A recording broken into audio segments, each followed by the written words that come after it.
మన హిందూ సాంప్రదాయం ప్రకారంగా జన్మించినటువంటి ప్రతి మనిషికి కూడాను నిత్య కర్మలు చెప్పబడి ఉన్నాయి.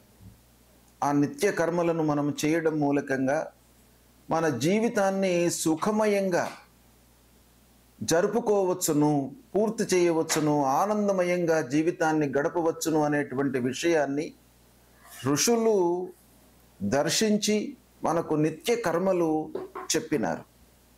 అందులో భాగంగా స్నానముతో మన నిత్య కర్మలు, ఆచార వ్యవహారాలు, పూజా విధానాలు అన్నీ కూడాను ప్రారంభమవుతాయి.